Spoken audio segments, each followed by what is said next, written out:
Hi everyone, it's Kristi. Welcome back. I'm here with a flip through of our hardcover trifold journal, Shabby hardcover trifold journal. This project was inspired by Dawn over at the Book Vandal shop, and the paper collections that I used were Artymaze. I used Shabby Chic and Not So Shabby. All the links to that information will be in the description box of this video. So let's get started. Okay, so these kits are beautiful on their own. I've just added a couple of tags from the collection, a little journal card with some memories. Now the memories, and I've used it as, this is a page that's a freebie. And it comes like this with a bunch. I've printed it out 3 times and I've been using it for months. It's a freebie on Artymaze.com and her Facebook group. And yeah, wonderful. So I've added that in some of those labels on the journal signatures and the file folders. But so I've got a couple of, well, I've got a doily, half of a doily here, a couple of tickets, the card, the memories, and I did, there were 2 sizes of butterflies, so I did double layer butterflies. I've added some of this dangly lace, that's what I'm calling it, because I just love how it dangles. And then just a little bit of bling. I've done a wraparound closure just with an eyelet here. It wraps around the entire journal, and then I've just tucked that in there. And then with a bulb pin, I've added this rose charm, which I got in my card making compendium kit from Crafter's Companion. Yeah, that's where it came from. I have a whole bunch of these. I just love them. So, all right, so let's open this book. It measures the size of, it is made from 2 Reader's Digest, so it measures, let's try doing it the right way, 7 3/4 by about 6 by the time everything's put together, and it's about 1 3/4 inches tall. It's 2 Reader's Digest put together to make the trifold, and I think I covered everything on here. Oh, if it's got a ribbon binding so that the signatures and the folders can just slide in and out, and then on the back I've just added paper. I haven't decorated that because I figure it's going to get you know, moved around quite a bit. I did reinforce the spine with a piece of chipboard on both sides and wrapped with a linen piece from a vintage tablecloth. Okay, so on the flap here we've got a little bit of bling, some tickets, a couple of pockets with some journal cards inside. Everything here has been coffee dyed. I've added some lace trim to the bottom of the pockets and to the sides of the tags. Those are decorative. I suppose I could have left that open for a little tuck spot, but I didn't.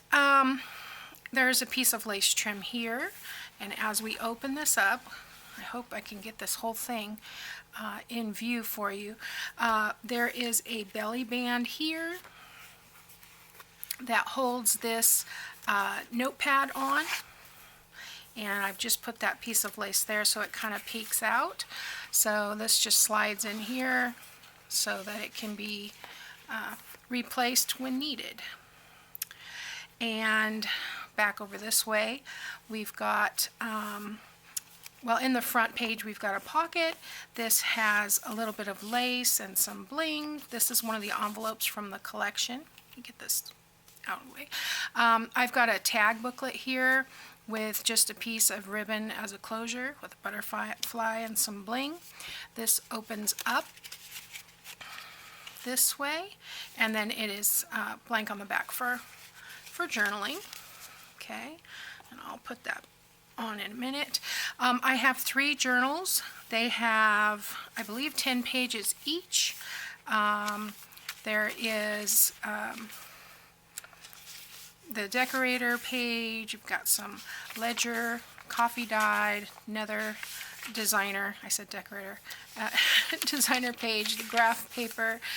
Here's some coffee dyed paper. I used a placemat. Trying to do Dawn's technique, did not succeed, but I watched her video. She has another video on coffee dyeing. I'm going to try it again. This is one of the papers from the collection, just a short page. Actually, it was a journal card, and I printed it out on paper so I could include it in the collection. Another coffee dyed, a doily, which I did not coffee dye so that it would show up on the coffee dyed paper. There's the center, and there's the back side of that. Okay, and then there's another one here. I have added labels there again. These are the same pages from the cover, and all of these are the same. They've got a short coffee, a short journal page, they've got the ledger, and they've got graph paper. So these are all the same. This one says timeless. They're the doily, and there again, they're just attached with ribbon. Now I did sew down the center of these with my sewing machine, just to keep them from all squirming around. But yeah, they can be removed, or you can add single sheets or whatever you like there. Okay, so let's move this back over this way. I have 3 folders here which have ephemera in them. This one has, I've left kind of the pieces together so that they're not falling out all over the place, and you can use those in the journal as you will. And the file folders are made with backgrounds from the kit, which have been printed on cardstock. So there's some journal cards and some pockets and a journal spot. And then the last one has a bunch of tags in it. Just so many beautiful tags with this collection, and all different sizes. Then on the back center, we've got another piece of the dangly trim. Got a little bit of bling on this pocket. We've got a couple of more journal cards here, a tag with a pretty lady. And on the back here, I've got a large journal card and another tag here, like that. So the way this closes is you fold this in, and then you fold the journals over, then you fold this in, and you fold this over, and it kind of looks like it's not going to come together, but if you stand it up, it just will slide just like that together. And then you wrap this around and tuck it in, and I have it hanging down the side there like so. And I really like how this turned out. This was so fun. It looked like a lot more work than it actually was. So I'll definitely be making this again. So a big thanks to Dawn for putting her tutorial up. Like I said, that link is below if you want to go check hers out. And also to Andrea for her beautiful, beautiful designs. Makes my work super easy. So anyway, this will be available in my Etsy shop if you're interested, and all that information is below as well. Thanks for watching, and I'll see you next time.